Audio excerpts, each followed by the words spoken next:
talisman really, and how is one made? Sometimes we find clear I was thinking like Harry Potter when I hear the word talisman. Okay?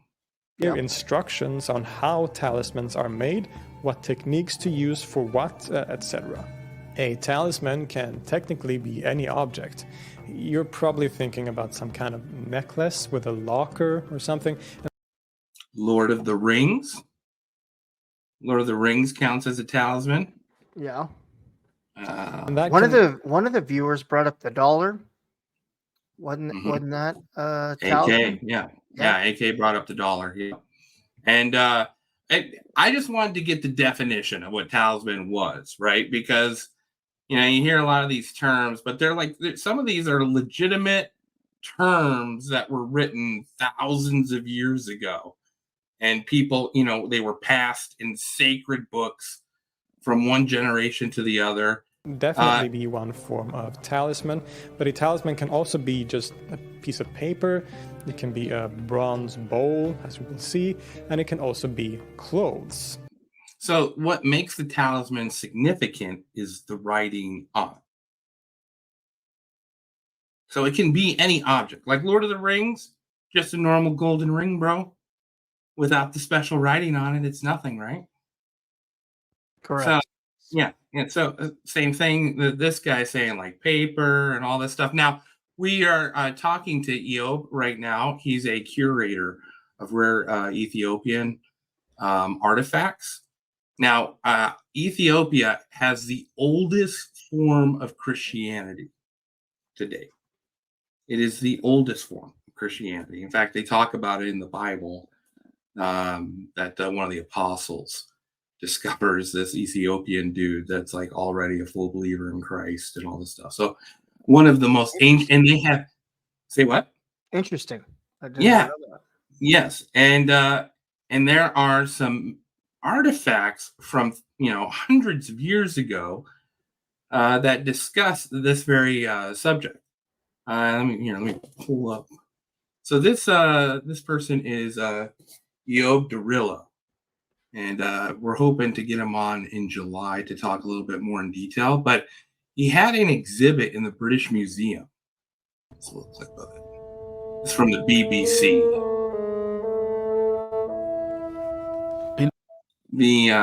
The section of the museum was called Harry Potter: A History Matters. Now, the reason they named it that was just, to bring in the kids, because yeah, exactly. Every society and every culture, there is the practice of magic or the understanding of the supernatural.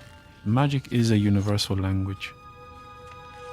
In the Department of African Studies, one curator has made an exciting discovery. It's a text written in Giez, an ancient language of Ethiopia.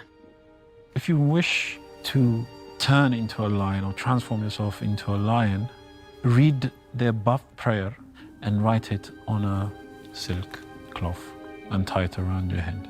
Or if you wish to be a serpent, write this and tie it on your wrist.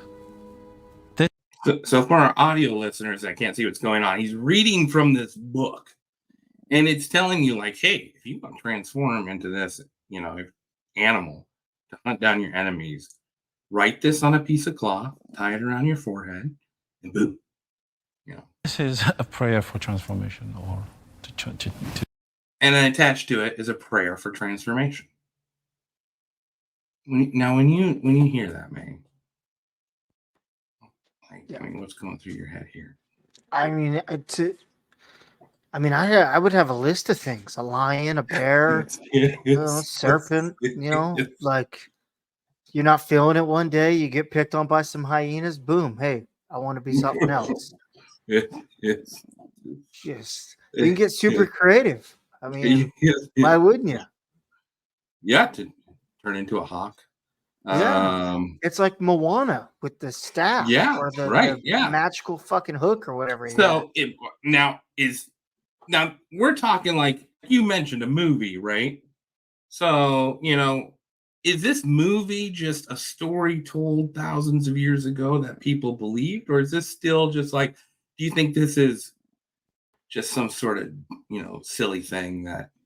No, I think it's a story put to picture to share, turned into a kids movie. I mean, it's like I said, everything seems to go back and has some truth or some some meat on the bone. So All right. I wouldn't be surprised.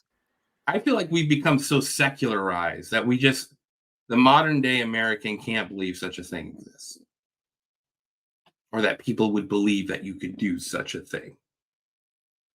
Are you saying that you believe you could turn yourself into a tiger?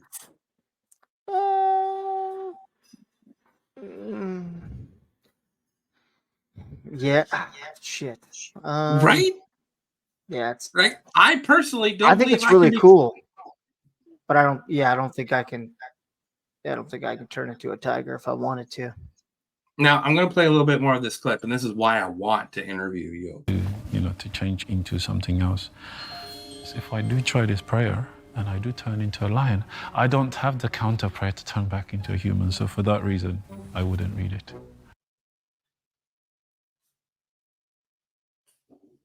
Here is That's the thing. You need the countermeasure, the potion, the antidote. This is a learned man, who's gone through college, works at the British Museum at the time this was filmed, and he will not participate in this. He won't touch it with a 10-foot pole. He knows how to read it. It's an ancient Ethiopian language. Won't touch it. I want to ask him why. Why won't he touch it?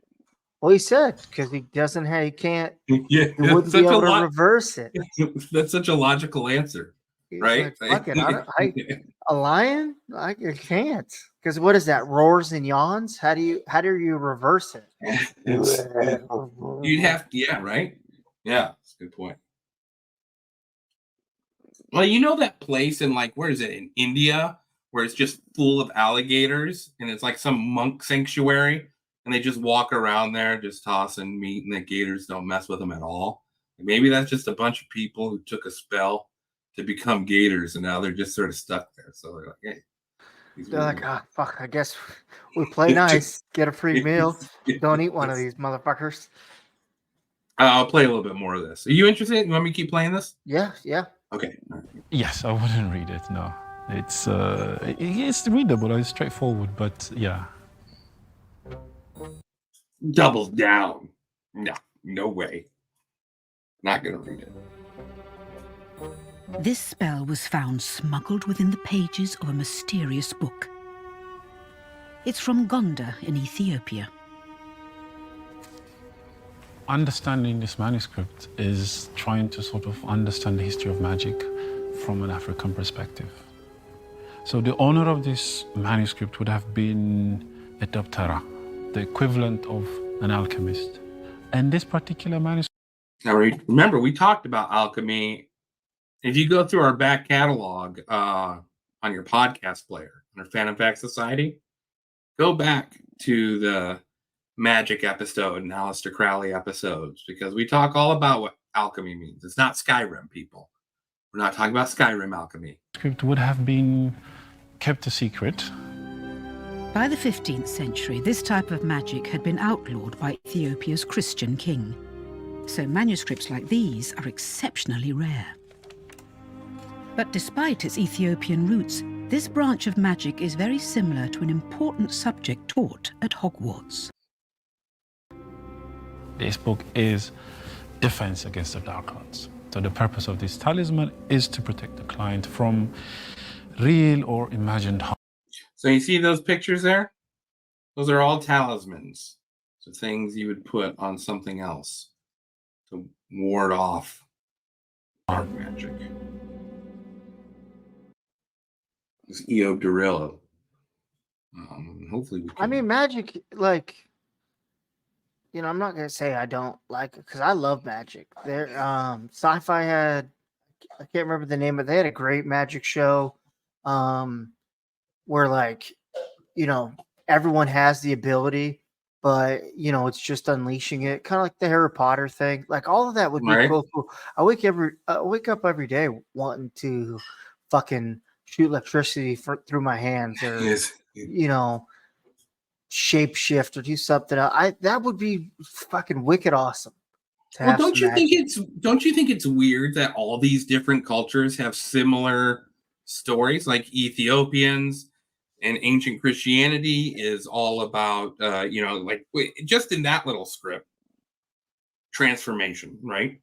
Then you have Native American tribes that speak about their shapeshifters.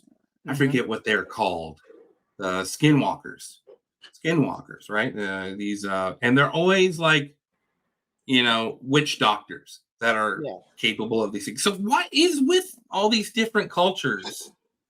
The Mayans had this belief, Russians had this belief, Slavs. What is with these cultures that believe Thor's brother Loki could transform into animals? Yeah. What? Yep. What's ours? Well, I'm just sort of curious. Like, what is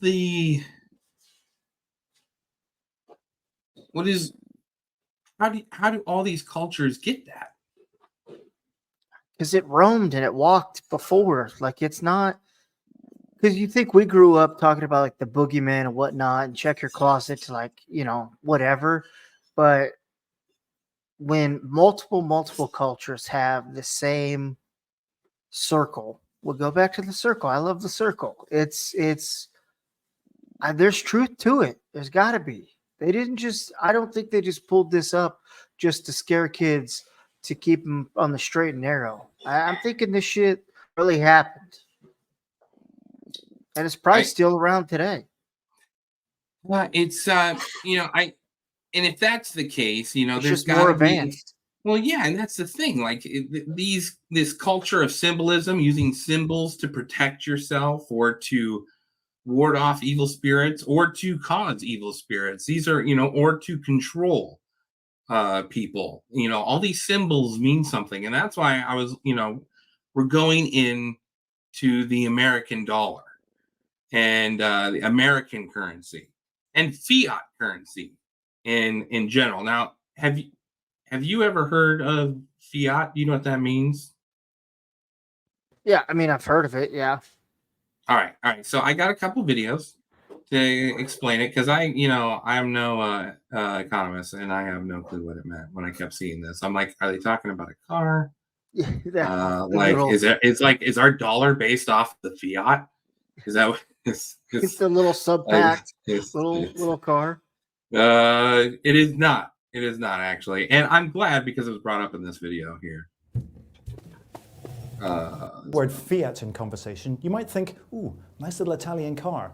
Well, when it comes to money, I'm sorry, but nice little Italian cars are not what we're thinking of. Not a car. So where does the word fiat come from? Well, back in the day, if you took $1 and walked into a bank a long time ago, you used to be able to get a certain amount of gold for that dollar because a dollar was worth a certain amount of gold. Of course, if you tried that today in the United States, you'd get laughed out of the bank. And the reason is because a dollar is what's, like most currencies, is what's called a fiat currency or fiat money. So what does that word fiat actually mean? Well, it comes from the Latin, let it be done. Latin. Everything is Latin. Have you ever looked at the dollar bill? Yeah. Full of Latin stuff. And we'll go into all the different Latin sayings. But why Latin? So, did a little digging. And do you know the world's first fiat currency? No, what was it? I'll give you Beans a hint. and rice? They spoke Latin. I'll give you a hint. They spoke Latin. Here, let me play this. Here. This is the very first fiat currency. I'll show you. It's considered the coin that took down the Roman Empire. We're upstairs, 13th floor, Harlan J. Burke. You just showed me the world's first fiat currency. Yeah, I kind of like to think about that as it being the first fiat currency. So this says SC on the back. Okay. And it stands for, in Latin, by decree of the Senate. Okay. So basically, they're saying that, yes, this doesn't have the type of value that this coin should have in precious metal, but the Senate says that it is worth this. So by decree. So it used to be your coin was a little chunk of silver back in Roman times, back in the Pax Romana, when times were good, in the good old day, the golden years, literally the golden years, because they had little, chips of precious metals that made their coin. But after that time passed, they couldn't pump out all that silver because they needed it for other things. And so they ended up making a coin out of less precious metals. And it was stamped by the Senate saying, no, we're good for it. We're good for it, but we're not going to back it off of anything. Yeah, that's the very first. Now, there's a clip here on how it went on. And, this guy makes a claim that it wasn't the barbarians that destroyed Rome, that it was this coin. Now, it's like this guy may be a little partial, but I'll let you decide what you small coin destroyed the most powerful empire the world has ever seen. For centuries, historians and scholars argued that the Roman Empire collapsed because of barbarian invasions. But actually, Rome's inability to defend its borders was merely a symptom of a much larger problem. So picture this. The year is 180 AD. I mean, I've been seeing a lot of ties here to American culture. It's like, people coming in. We're $1 not worth it. Yeah. This isn't that good. Rome was at the height of its Yes. economic, political, and military power. To be a Roman citizen was to live in a golden age, known as the Pax Romana. And yet, in the span of just one lifetime, Rome would go from master of the world to being plunged into a crisis that nearly destroyed the empire, and from which it would never fully recover. So, how could such a powerful empire experience such a collapse in a relatively short period of time? And the answer lies in this simple silver coin. Known as the denarius, these coins were originally made of 99% pure silver. Do you know the weight of pure silver? I sure don't. Interesting. Do you? It's 144. And were usually worth around a day's wages for a skilled laborer. But with the rise of the I just literally watched a video earlier today about it, so don't feel too bad.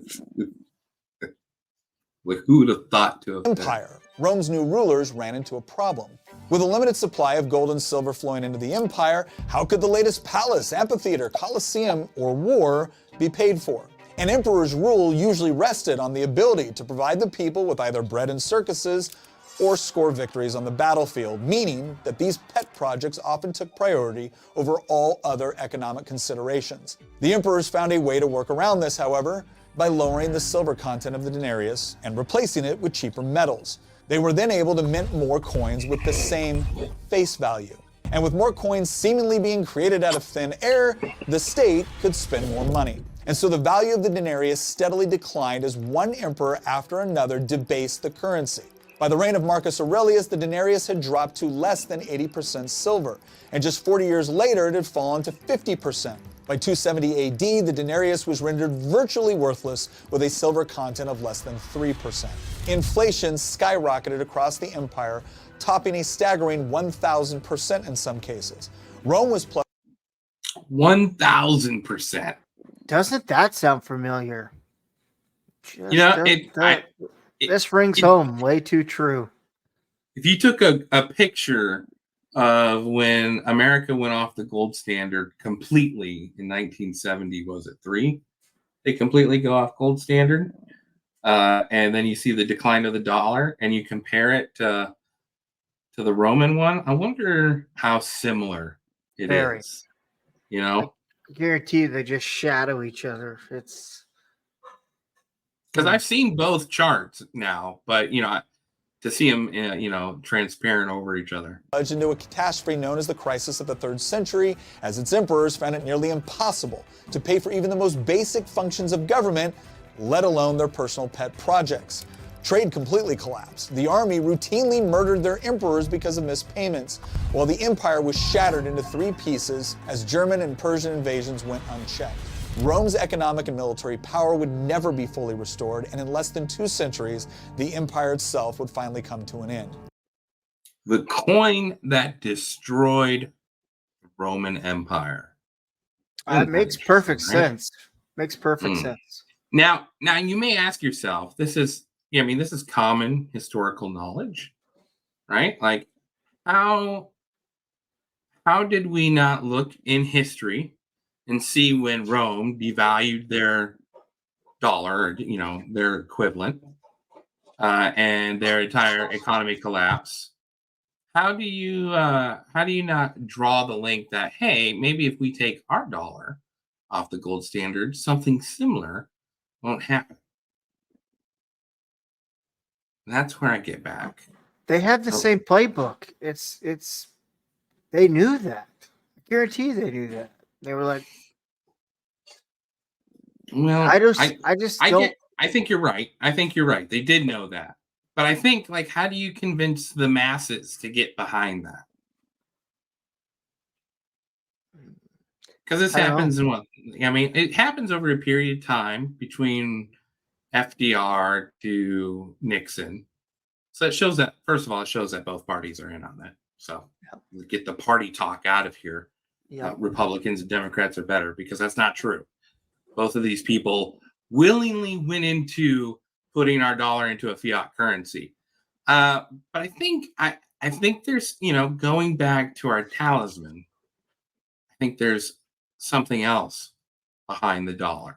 And I found this one video here. Like, symbology is everything, right? Now, if you looked at the old dollar, 1962 is the first greenback printed, right? And it's just a straight up, like, nothing. It just says one on it, right? And then there's a picture of Sam Chase on it, who was Treasury of the time, also owner of Chase Bank.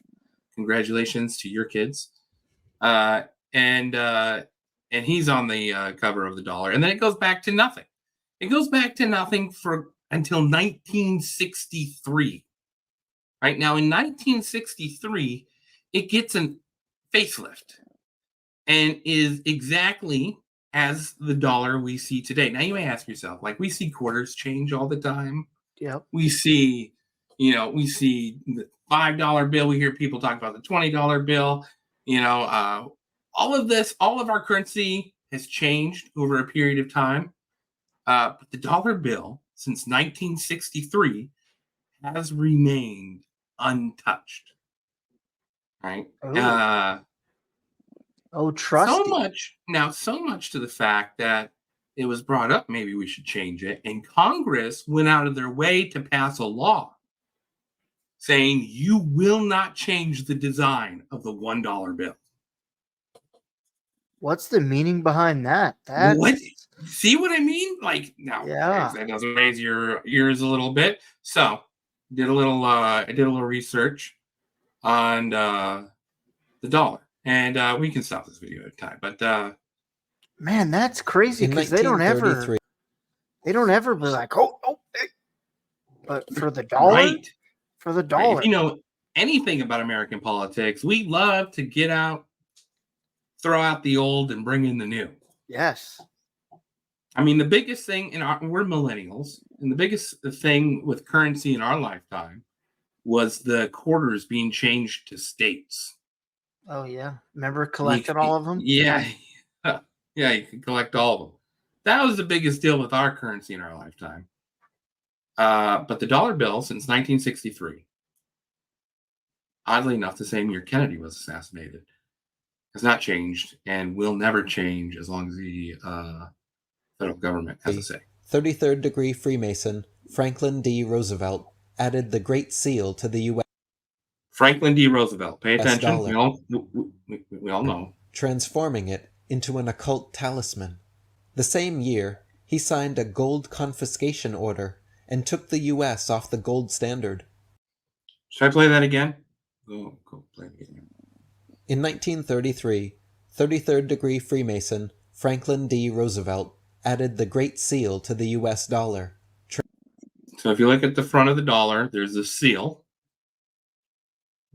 And that has remained that way since 1933. Transforming it into an occult talisman. The same year, he signed a gold confiscation order and took the U.S. off the gold standard.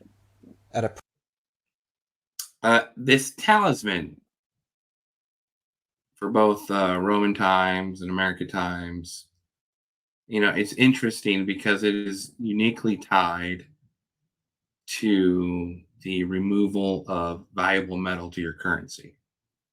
Press conference on March 8th, 1933, he joked, "As long as nobody asks me whether we are off the gold standard, That's all right, because nobody knows what the gold standard really is. Oh, that's the good old days before internet. David Icke wrote. That's when people say, I wish we could go back to the good old days where, like Walter Cronkite and those guys had honor and all that stuff. They didn't have honor. Tom Brokaw didn't have honor. Peter Jennings didn't have honor. Like, these guys knew shady stuff was going on in D.C., and they reported the fluff pieces or the pieces that got the politicians of their buddies kicked out. You know what I mean? Yeah, they were still past the memos, the talking points. They were, they're just still sock puppets like they are today. Where was the press when we went off the gold standard? Yeah. Where was that? The 33rd degree Freemason and Black nobility president, Franklin Delano Roosevelt, had this symbol printed on the dollar bill. All right, there we go. There it is. There's our beautiful symbol right here. Now, a couple things right here. This eye, the eye, the Illuminati eye, the eye of providence is how it's described here. And then guess how many rows of bricks there are that build this pyramid? 22. 13 rows. And then in Latin at the base, it's written in Roman letters 1776. And then we'll go into this Latin saying above the eye of providence and below it. From 1933. It was a symbol 1933, also a magic number for In the Morning fans out there. of secret societies in Europe, long before anyone heard of the United States, and it is awash with Freemasonic and secret society symbolism going back to the ancient world. Notice the symbology and numerology used on the dollar bill. The most obvious symbol is the Illuminati pyramid, with the hovering, all-seeing eye in the capstone. Opposite this is the All-American Eagle, with a downturned U.S. flag affront its chest. These and many other symbols on the dollar come... Again, everything is in Latin. Yeah. Eagles holding a ribbon in Latin. Each talon. This talon is holding 13... an olive branch, which signifies peace, which has 13 leaves, and if you zoom in, 13 berries on it, or olives, I guess. And then in its other talon is 13 arrows. Interesting. From the ancient stellar, solar, and lunar cults. Michael Tessarian wrote, the pyramid... If you draw a pentagram using the Eye of Horus as the top of your star, you will spell out Mason. As you can see. Damn. Doom, doom, doom, doom. Mason. It is for the stellar cult, as are the various stars that appear on the bill. The golden eagle is for the solar cult. The eagle is the symbol of America, because it signifies the constellation in Scorpio called Achaea. Now, we are not the only empire to use an eagle as our symbol for our national bird. The Romans used it, the Nazis used it, the Russians used it, the Babylonians. Oh, great. What do they all have in common? Big downfalls? Shit in the bed and collapsing? Once was great and powerful, now is this is awesome. I feel like there is a dark magic tie-in with the American $1 bill that signifies power being taken from the gold standard to something else. Scorpio is the sign of power, money, and wealth, as well as secret knowledge. The U.S. elections are held right in the middle of Scorpio, and the birthday of America is in the Scorpionic decanate of Cancer. The color green also relates to the solar cult. Now, all of this stuff here, we'll go full screen here so everyone can see it here. This goes into there's 13 layers of bricks. There's the illuminated eye, breast, architect Lucifer, secular new order. So this Italian saying up here is congratulations on the success of our, and then underneath, secular new order. That's what that seal is. It's a high five to themselves. Yeah, 100%. No wonder Taylor Swift's favorite number is 13. Oh, it all makes sense. Interesting. Because we're going to go into the number 13.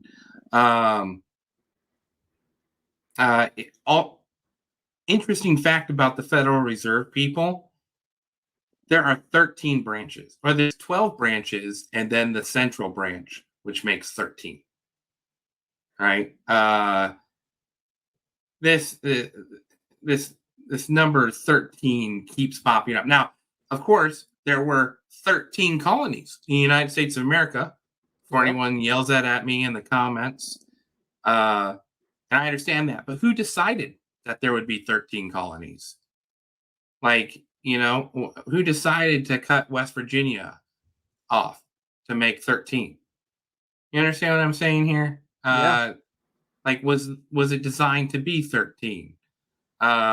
Hidden. There's a little clip here. The hidden meaning of the number 13, and just because it keeps popping up, and numerology, like I get, like it's numbers, right? And people can play with numbers all they want, but these secret societies believe in the power of numbers.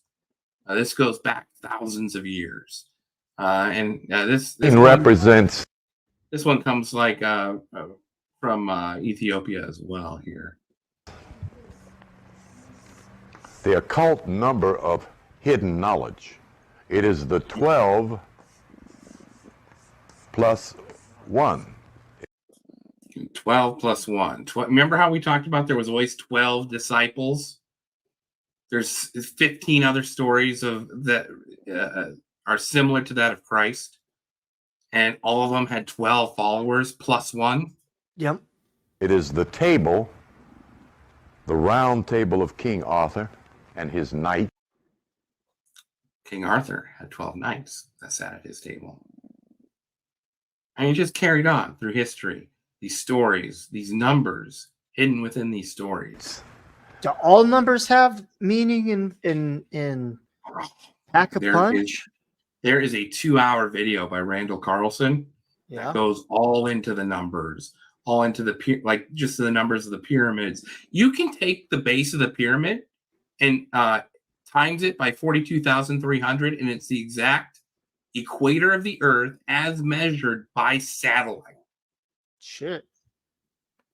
Well, I just want to know what, my favorite number is 7. I just want to know what it packs. If it's anything cool like this 13. 7 is a holy number. Don't let that go to your head. Damn it. Shouldn't have told you that. 37 people watching the live stream today.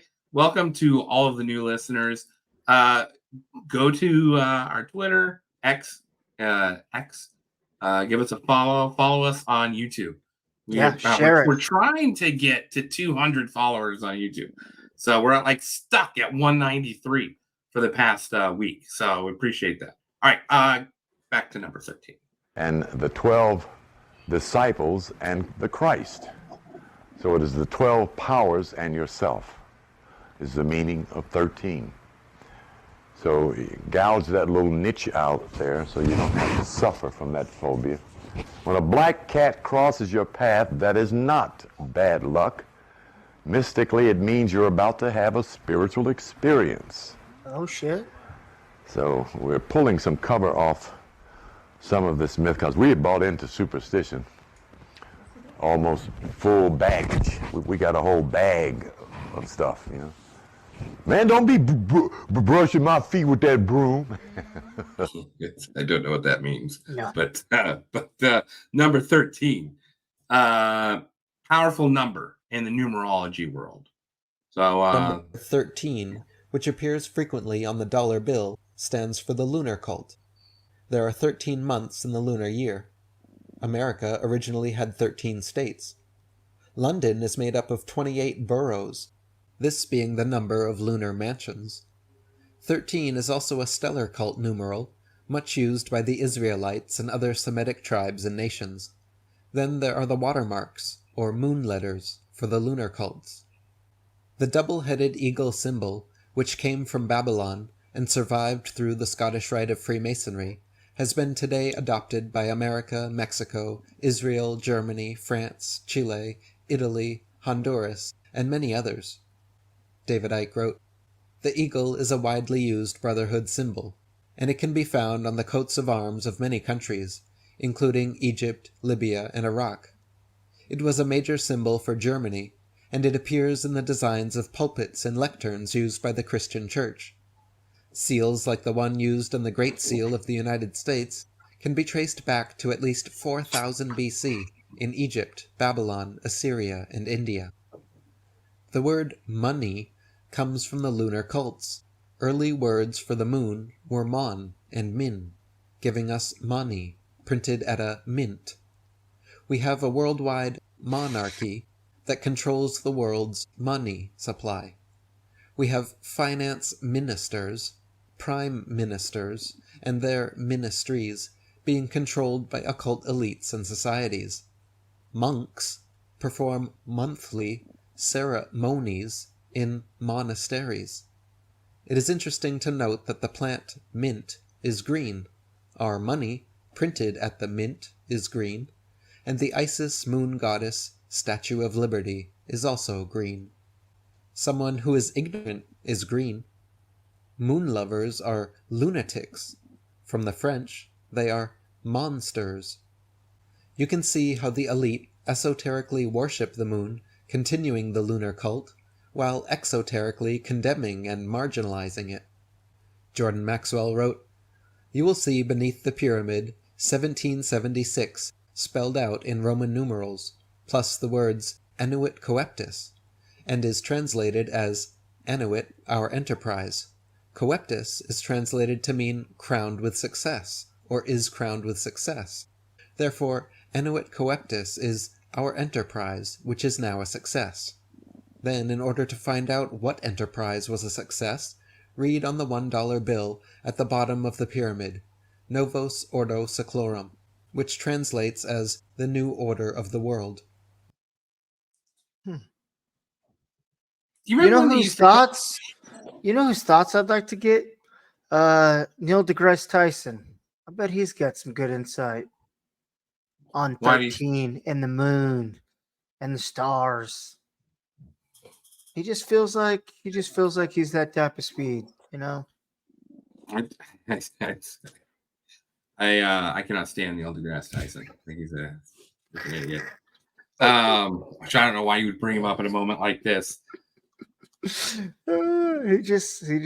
seems like that type of guy. These are all coincidences, right? Like, the number 13, moon cycles, all this stuff about, I mean, these are well thought out symbols. And people used to call, I mean, I don't know if you remember listening to Coast AM in the morning, but they would always be Coast to Coast. I love Coast to Coast. George Norrie, Art Bell back in the day. And I remember people calling in, complaining about money and how they were trying to create a new world order. And everyone thought they were crazy. And it says it right on the dollar bill. Yeah. And think about it. If the money is not backed by gold, what gives the money value? It doesn't. That's why Rome collapsed, because they realized that the fucking piece of coin they were handing out was dog shit. And then they gathered and spread word, and then you attack. But people gave it value until it finally collapsed. It wasn't just like, hey, we're going to devalue the currency, and people were like, oh, yeah, it immediately descended. And, there's at least because 6, they 7 needed emperors. it. They still needed it. Like, there were, like, even though it was backed by nothing, they still needed it to live and function. But there were some people that didn't need it and were just waiting and waiting because they had other means. And then when the time was right, they knew that they couldn't pay an army, they couldn't pay their tabs and bills. So when it came to, they knew that the fight was going to be easy because there was going to be a lot of disgruntled people because their paychecks, in a sense, were empty. So attack while it's hot. I think, I mean, I agree. I agree with you. You create people that need it. Andrew Tate's got a thing he said about it. I'll pull it up here. Money. If the people in charge of the world can print unlimited amounts of said thing, and you'll give up your life for certain amounts of said thing, then they own you. They control you. Oh, you need $100 to do this. Print. Off you go, slave. It doesn't matter. It's not real. So who cares? So the entire world's a slavery system to some degree. Maybe you can make enough of those dollars and buy your freedom, as I have, right? But in general, it's a slave system. And anyone who's out here who still believes, because it seems to be there are some people who still believe in like saving up and save my money, and if I'm really diligent, I get a mortgage, and in 28 years I might own the property. Man, it's a trap. All of it is a trap.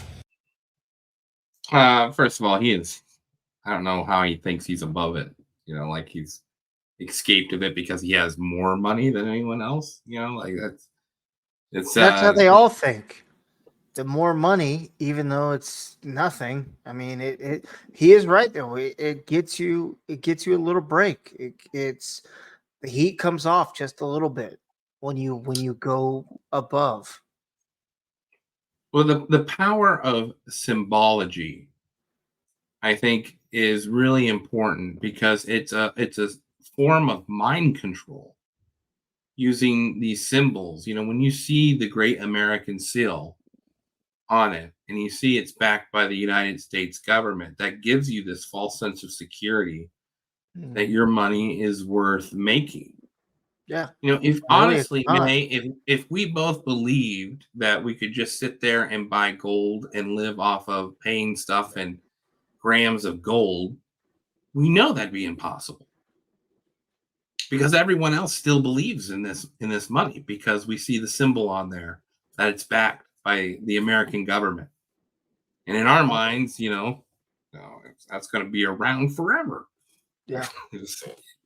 I mean, they have it where we're so dependent on, like you said, you know, and you have to, you know, you have to work for the slave note in a sense. Because yeah, if you could get gold and silver and barter and trade like the good old days, and you know, yeah, but nothing exists like that. They don't want that to exist. They want you to break your back, souls, and mind for this dollar that they know is fucking horse shit. But you know, they want you to be fine with that. I don't want people to give up hope. There's a beautiful thing going on in the libertarian Twitter sphere that I have just caught on, you know, thanks to I think it's like Eskimo Libertarian is nonstop tweeting about this. But it's the silver squeeze. Have you heard about this, Chris? No. It's okay. So all the libertarians on Twitter, you remember what they did with GameStop? Oh yeah, Bobby Morehouse in Colorado. So that group of people have all gotten together again, and they have decided to do the exact same thing, but with silver. Nice. And so they are buying up, you know, Alex Jones talks about it. I'll just play Alex. Scares the system for a much bigger reason. It is a relatively small stock, and it's already caused tens of billions of dollars of loss by these hedge funds that were planning to bankrupt it. If the people on Reddit and on Facebook and across the world ever realize what's happening with silver, and they are realizing it, it's game over for the globalists. They are trading hundreds and hundreds and hundreds of times. Usually it's about 200 times the amount of paper silver that there actually is real silver in the world, and they use that to manipulate the price and hold it down anytime it starts going up, because then they can dump limited amounts of their paper silver And it creates the illusion that silver actually doesn't have value when really silver is hundreds of times more valued than what it really is. You understand? It's a real, tangible commodity that's used in construction, that's used in electronics, that's used in microchips. It's been valued for over 6,000 years. Again, silver is the #1 target to bring down these criminals and to expose the fact that the whole system's a fraud, because they are leveraging 100, 200, 300, sometimes 400 or 500 times more silver paper in the market to suppress the value of silver, to basically short it, and then make billions and billions of dollars every month doing it. So if that gets exposed, that they're engaged in basically fractional reserve banking manipulation of silver, it's game over. This is the Achilles heel. It's the soft underbelly. It would crash JP Morgan. So, silver squeeze. That's our announcement here at Phantom Facts. Go out and buy silver. Now they're saying if you do this enough, it'll crash the military-industrial complex in the United States as we know it, because they need silver. So the more silver we buy, the better it is. And it's Hell, that was shot the only up. time I could ever really get silver is buy it on the stock market. Buy the paper digital version of silver, you know? Like same with gold. Like my portfolio, you know, before I had to sell everything, it was a lot of silver, little gold, a lot of GameStop, you know. It was Go out damn, and buy silver. Go out and buy silver. It's a silver. If they can do what they did with GameStop, the silver, it's all over Twitter. You'll see it now. Hashtag silver squeeze. Just, you know, this is it'll be interesting to see how it plays out, because there was threats of this that Nixon discussed, or no, Lyndon B. Johnson said he would never allow a rush on metals to happen. You know, but I don't think people are allowed to have their gold back until the 70s, weren't they? I don't know. It'd be I can't remember when, because FDR took all their gold, remember? Yep. During World War II effort, I guess, supposedly all this other stuff was going on. Anyway, that's so buy the stock market silver and actual silver. Yeah, actual silver. Get actual silver. There's plenty of places you can go and buy to get actual silver. So go silver happy. Build up this silver supply. It's already shot up to, I think it was like $30 the last time I checked.